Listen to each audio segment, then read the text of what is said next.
Essas meninas que trabalham nas minhas redes sociais me enlouquecem de tal maneira. Fizeram um liquidificador aqui na minha cabeça com os personagens desse indivíduo que eu vou mostrar para vocês, que mora no meu coração e na minha vida há mais de 40 anos. Como é que eu vou me lembrar de tudo? Vocês vão soprando, eu vou falando para ele, tá? Porque eu sou apaixonado por um personagem dele.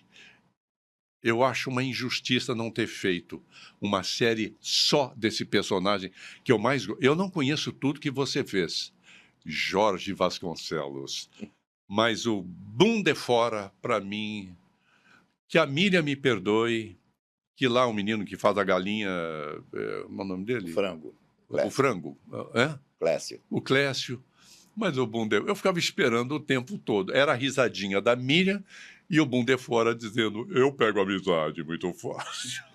Então eu vou começar dizendo assim: "Olá, sou eu". Jorge Vasconcelos é um amigo querido, um vozeirão estupendo. Quando ele chega, ele chama atenção, porque é uma voz que tem poder, é um grave profundo, lindo. E todo personagem que ele pega vira uma covardia, porque depois que ele faz, né, ninguém mais tem coragem de fazer. Agora as meninas já me assopraram aqui para você falar de Death Note. O que que é isso? Death Note? É. Ah, Death Note foi uma série, japonesa. Isso foi lá atrás, acho que no início dos anos 2000, e era uma série de muito sucesso lá fora. E caiu pra gente lá no estúdio e eu fui dirigir a série. Então, no início eu ministrei os testes, e foi muito curioso porque eu me coloquei num dos testes. Me coloquei porque sabe aquela coisa que você tem que ter 3 vozes? E aí eu Ah, e você nem tem tempo de procurar, não. às vezes, a terceira voz? Eu faço. É aquela coisa do já tinham vários personagens, vários atores e tal, eu falei assim: "Ah, esse cara aí de repente até eu consigo, mas eu vou me colocar aqui e vou ver o que acontece". Isso vai lá para fora, o cliente escolhe. E para minha surpresa, eu fui escolhido. Sério mesmo, porque eu não esperava não, aquela coisa do você coloca a terceira pessoa lá para concluir o teste, né, e eu me coloquei. E fui escolhido para fazer um Shinigami chamado Ryuki, que é o cara da história. E de repente eu me vi dirigindo a série, tendo que entender aquela série toda, que era japonesa. Não tinha essa coisa dos animes como tem hoje. Era muito famoso, mas não era como hoje, tem milhares aí, né? E era uma coisa assim muito. Esse trabalho era uma coisa muito esporádica, era uma coisa ou outra. Os eventos estavam começando. E aí eu pego esse trabalho e começo a dirigir. Eu tinha um elenco muito bom, vamos dizer assim, porque era uma galera muito, muito boa. Jovens, jovens atores, jovens dubladores, Sérgio Cantu, Zé Léo, né? Leonardo, que eram os principais. A nossa querida saudosa Aninha, fazendo uma das principais também, ela fazia a Misa. Então eu tinha um elenco muito bom. Marcelo Garcia, Mauro Ramos. E esse pessoal que facilita a vida da gente, sabe? E Quando a gente está no estúdio. você falou um termo legal, facilita o seu trabalho É, de direção, né. exatamente. Esse pessoal que facilita, né? É. E aí o trabalho fluía muito bem e tal. E esse anime fez um baita de um sucesso. E o curioso é que, Márcio, eu fiz alguns personagens que ficaram famosos, conhecidos e tal. E eu sempre pautei por aquela linha. Quando tem que fazer um teste, eu sempre pauto pela linha do original. Olho o original, vejo o que está acontecendo, como ele está fazendo, e procuro chegar o mais próximo possível. Depois eu escangalho. Mas no início eu levo exatamente. E isso aconteceu com o Ryuk, e eu sempre pego por um ponto que eu acho assim importante para mim.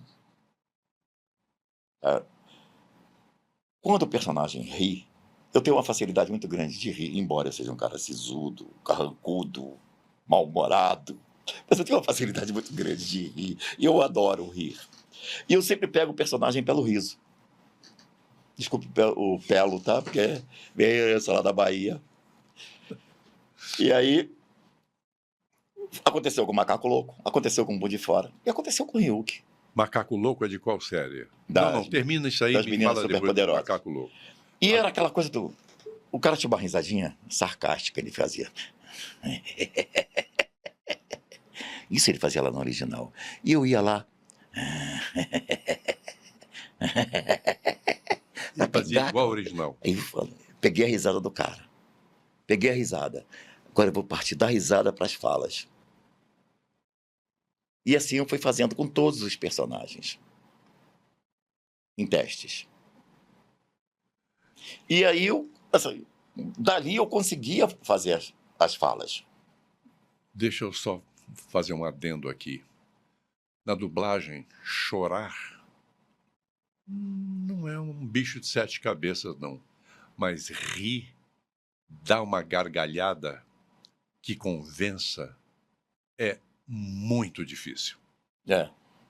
Você Você sabe, temos colegas que não conseguem fazer isso. Tem. Porque não é fácil, não é que ele não saiba.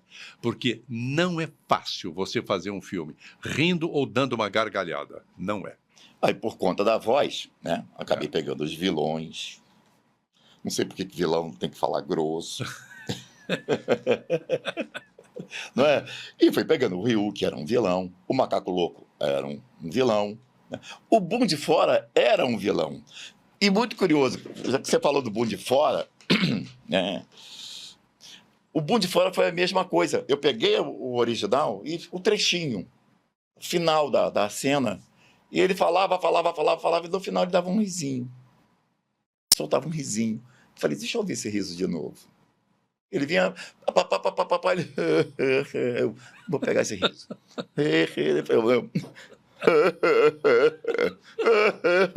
Quando eu peguei o riso, eu falei assim, gravando o teste. Meu Deus. E aí eu gravei o teste já por conta do riso. Pá, aprovado. Eu falei, gente, eu vou pegar esses personagens todos por conta do riso. E o Macaco Louco não foi diferente. Porque ele tinha aquela coisa...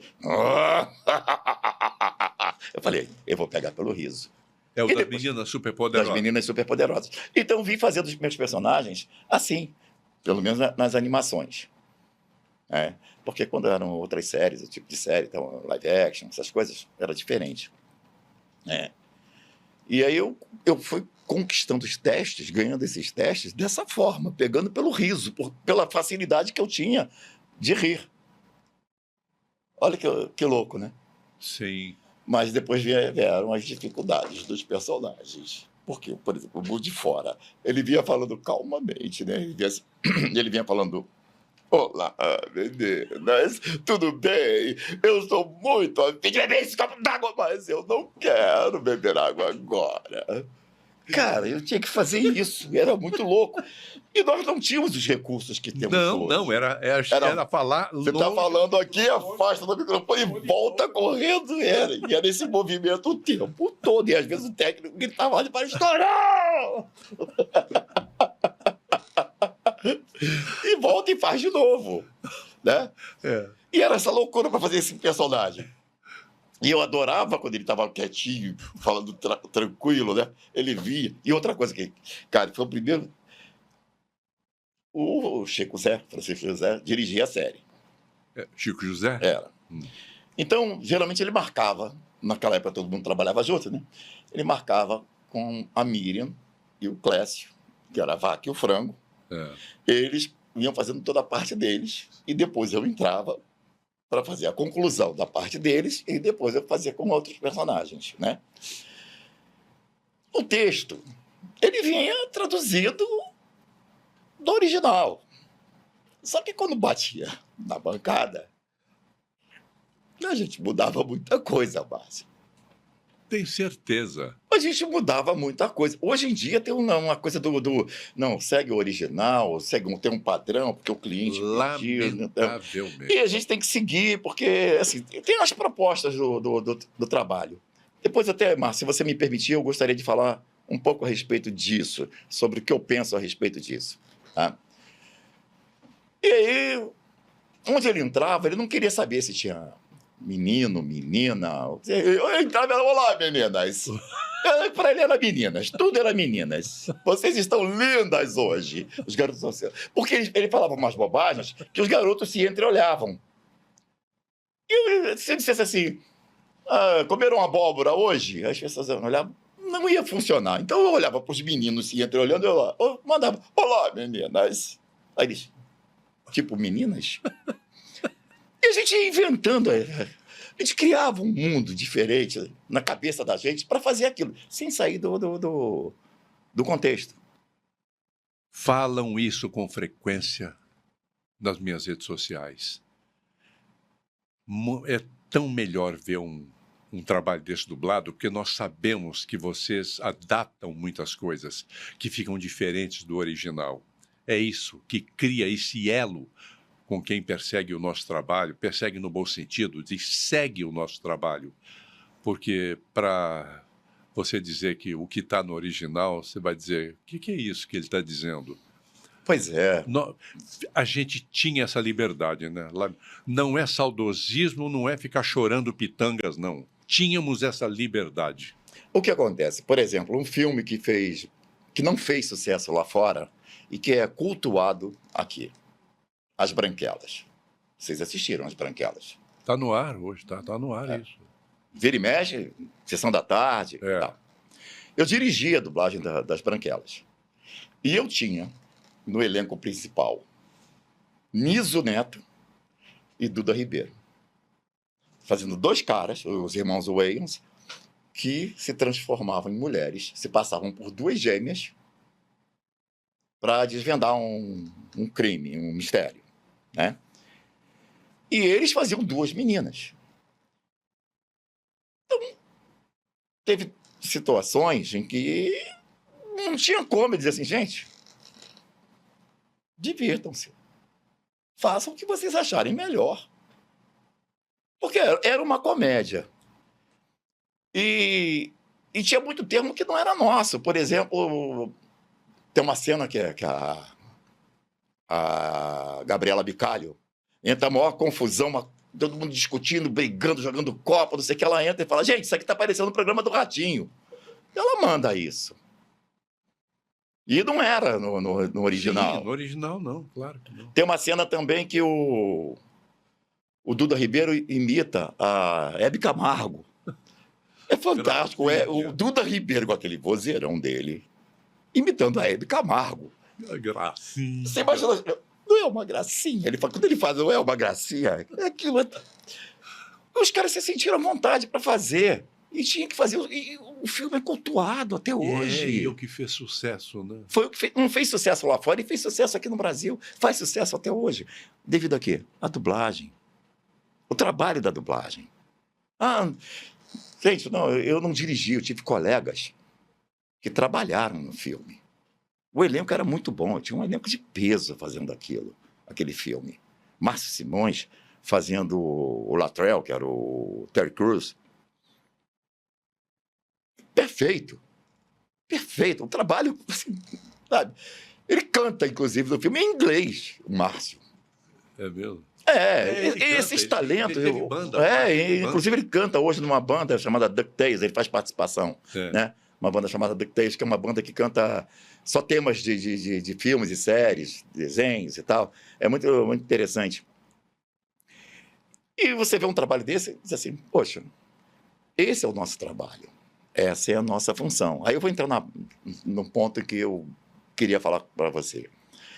A gente vive num país em que mais de 40 milhões de pessoas não têm acesso à língua, à nossa língua originária, que dirá uma segunda língua.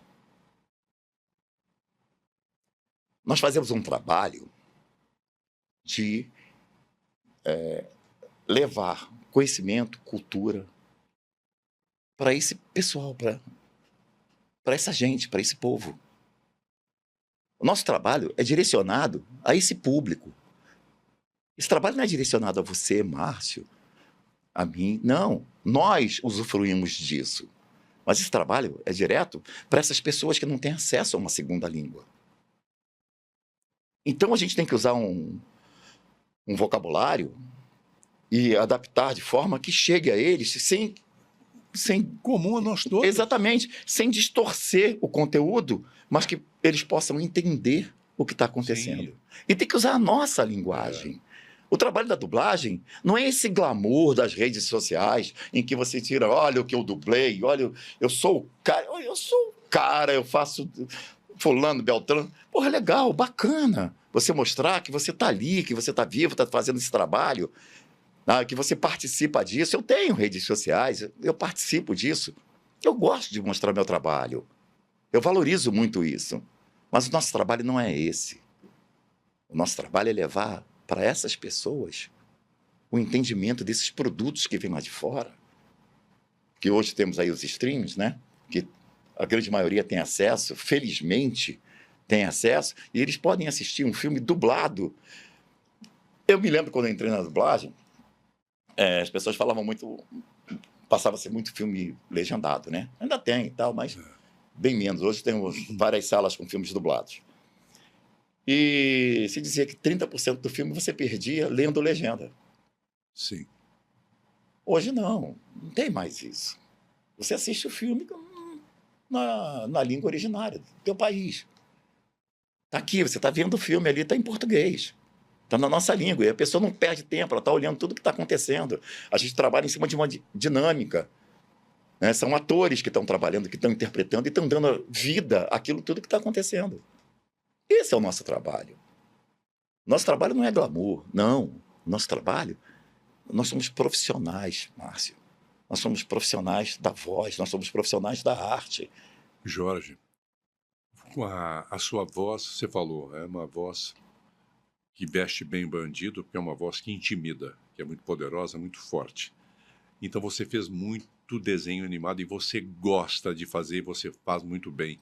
Mas quando você faz live action, sério, a sua voz tem uma seriedade impressionante, Jorge. Tem uma sonoridade e causa uma impressão muito forte.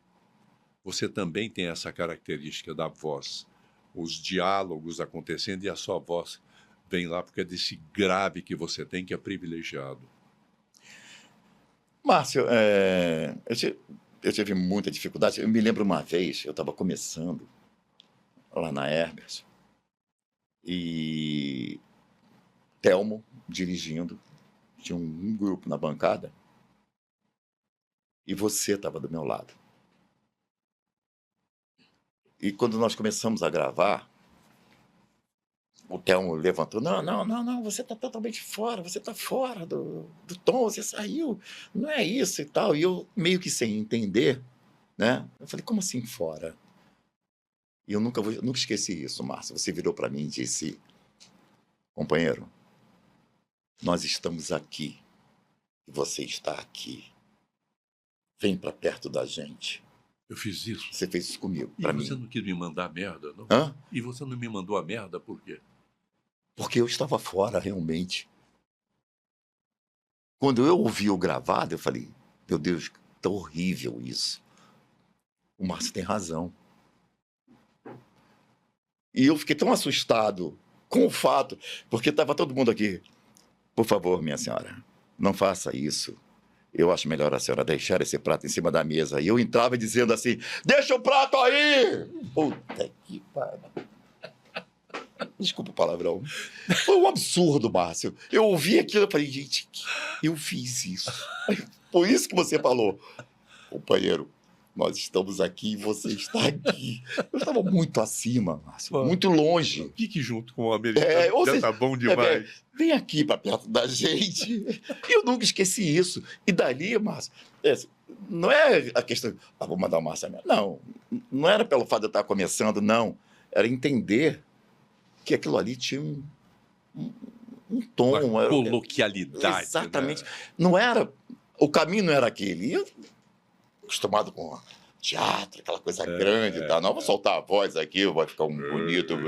Deixa esse prato aí. Não era nada disso. Por favor, senhora, deixa o prato aí. minutos. Era uma coisa simples.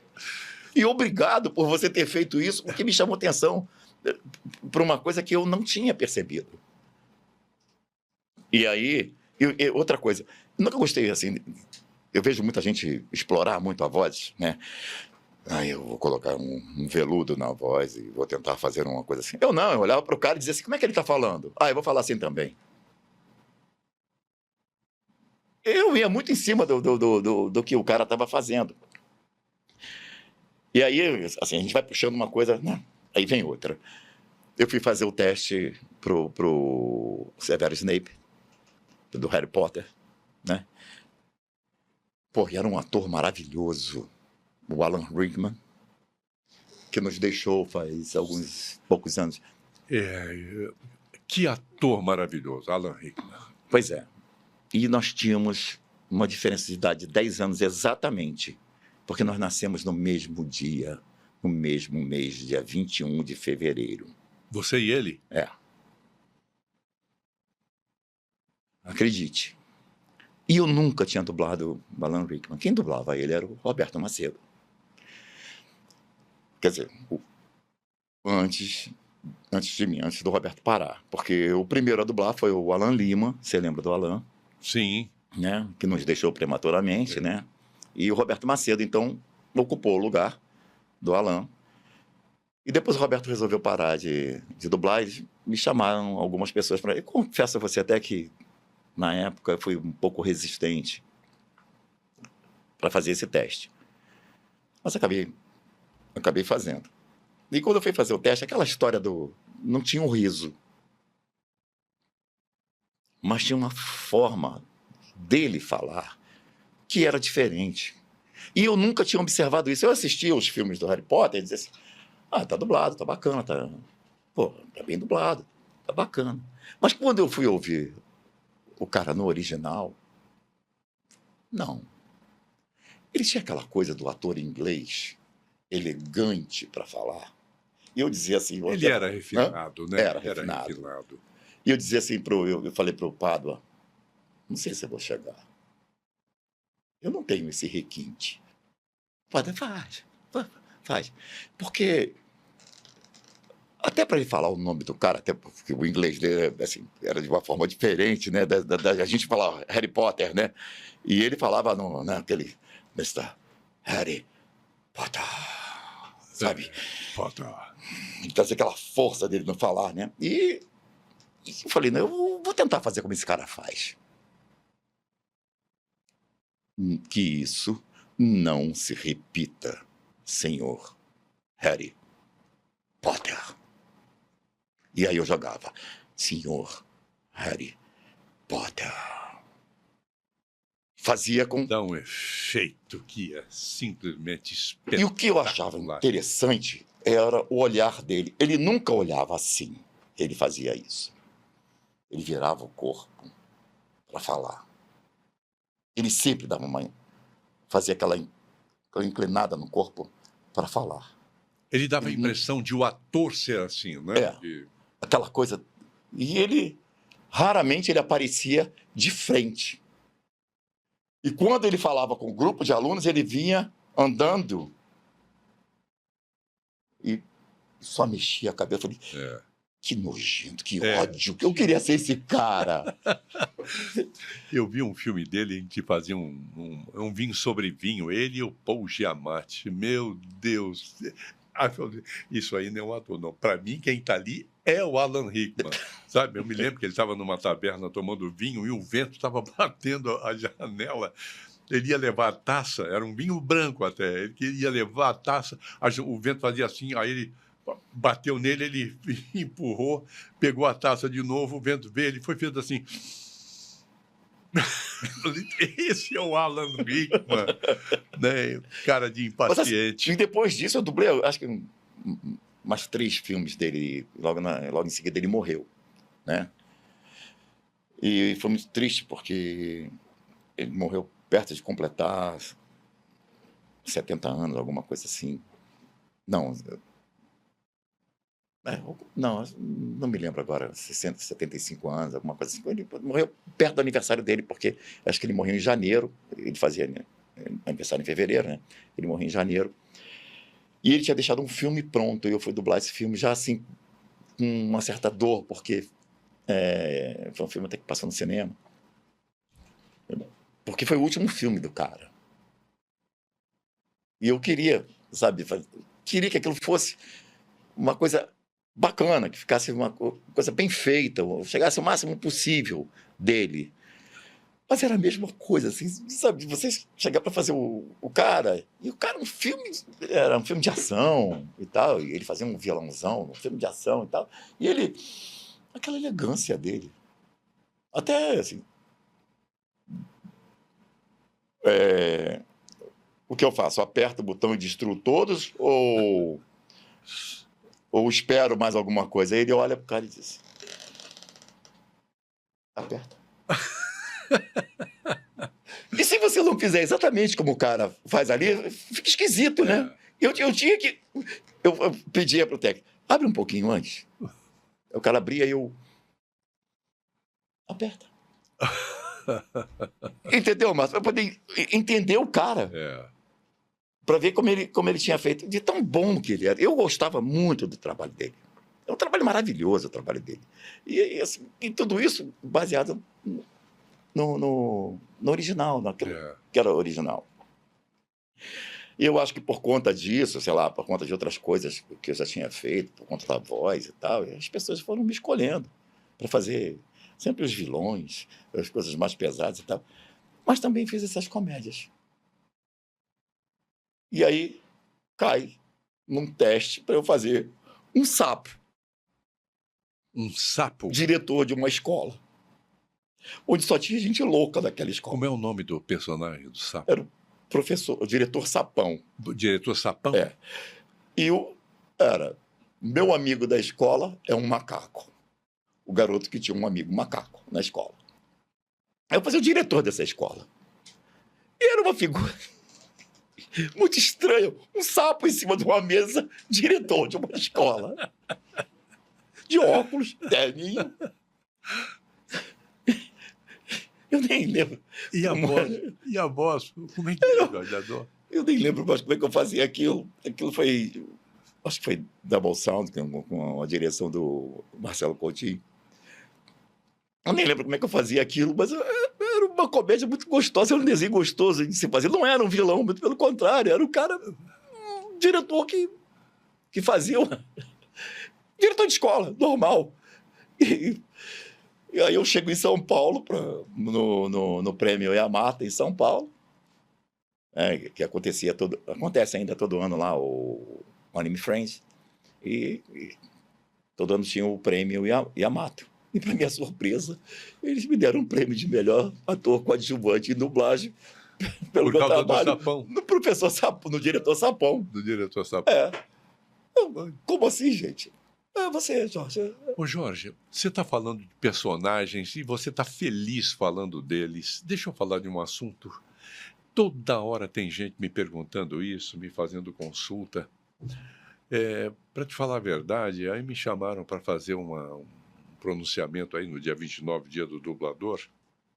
Olha, você podia falar sobre a inteligência artificial? Eu falei, olha, eu já estou cheio de compromisso. Lamentavelmente não posso atender. Tem muita gente que pode falar sobre isso. A inteligência artificial vai fazer isso tudo que você falou aí para nós? Vai fazer o boom de fora como você faz? Márcio, a inteligência... Você tá participando das discussões? Eu assim, acompanho o debate. Não, a inteligência artificial não vai substituir o homem em hipótese alguma, em lugar nenhum.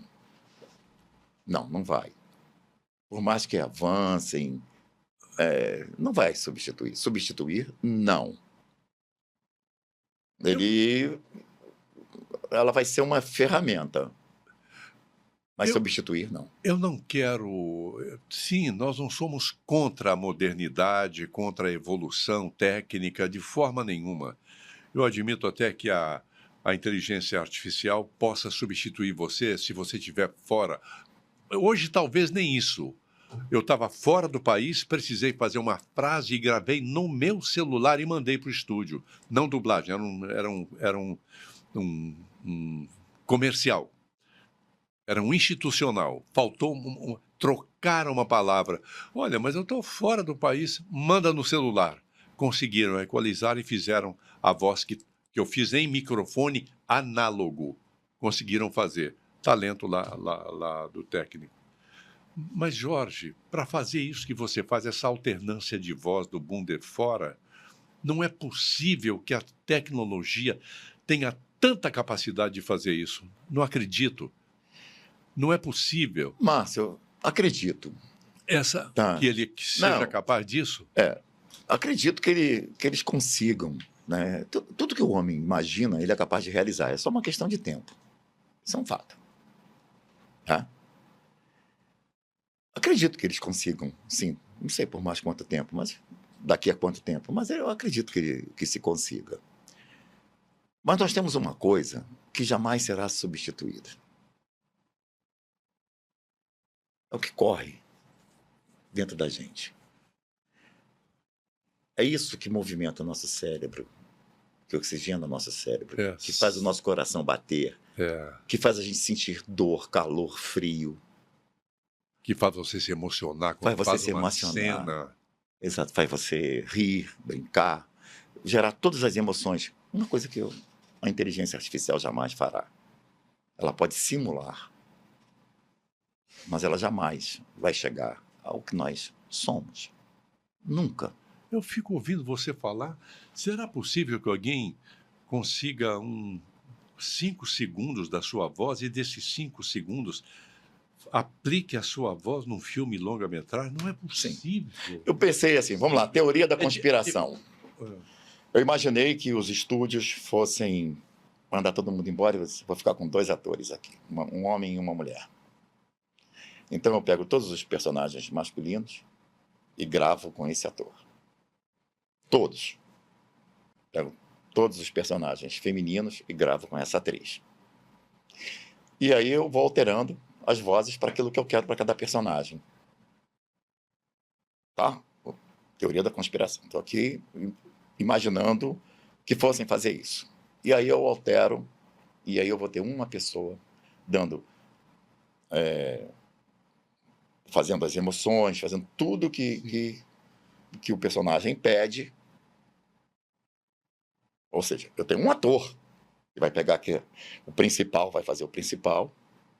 Não importa se ele é jovem, se ele é velho, eu vou fazer aquela voz e depois a inteligência artificial vai mudar aquela voz. Eu já tenho uma interpretação toda montada, né? Eu tenho tudo, só vou mudar a voz, o timbre, vou mudar. Vou botar uma voz jovem ali, já com todas aquelas características.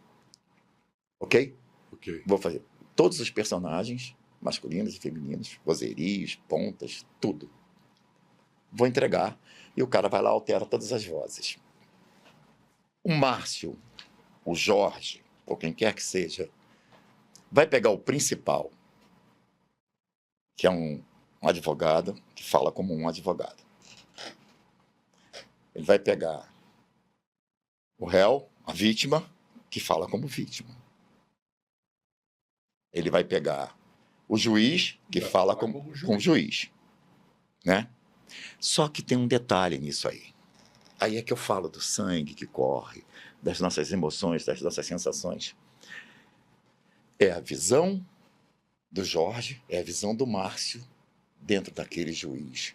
E quando a gente escala, quando eu escalo o Márcio para fazer aquele juiz, é porque eu quero a interpretação do Márcio naquele juiz. Quando eu escalo A para fazer A, é porque eu quero aquela interpretação. E se eu fecho numa única pessoa para fazer todos, eu vou ter uma única interpretação com a visão dessa pessoa para tudo aquilo. Fechou para mim, a definição é essa. Uma voz para fazer tudo, duvido que tenha o seu sangue, o meu sangue. Não tem. Fechou. Achei a sua definição absolutamente perfeita. Claro, eu vou entrevistar outros colegas nossos e eu quero voltar ao assunto. A sua foi simplesmente espetacular. É isso. Acho difícil que isso aconteça. Pois é. Daí eu o meu pensamento de achar que a inteligência artificial, ela pode ver como uma ferramenta, mas ela jamais vai substituir a gente. Que Deus te ouça. Jamais. Que Deus te ouça. Jorge, muito obrigado. Eu que te agradeço, Márcio. Eu estava Mas- querendo muito estar aqui olhando para aquela placa Batcast. Batcast. Eu fiquei morrendo de inveja do Hélio Ribeiro. Viu, Hélio? Cadê? Eu tô aqui, tá, Hélio? Esse- Não é só você, não. Não, Fazendo esse- Coringa. Esse canalha estará aqui amanhã. Ele volta? Ele, Elcio, Marco Ribeiro e eu. Eu vou aguentar aquele canalha aqui amanhã. É? Vou. É segunda, hein, Hélio? Eu vou querer a segunda. Me aguarde. Jorge, te amo. Muito Também te obrigado. amo, Márcio. Eu que te agradeço. Você é um Poxa. colega de quem eu tenho um puta orgulho. Pô, cara, eu também tenho um orgulho muito grande, sabe, de ser teu amigo. Eu espero que você tenha gostado, porque não tem como não gostar desse cara, que é um sambista de primeira. Mas isso é assunto para outra gravação, porque ele é um, não vou falar palavrão não, um sambista de mão cheia. É um ritmista de mão cheia. Muito obrigado.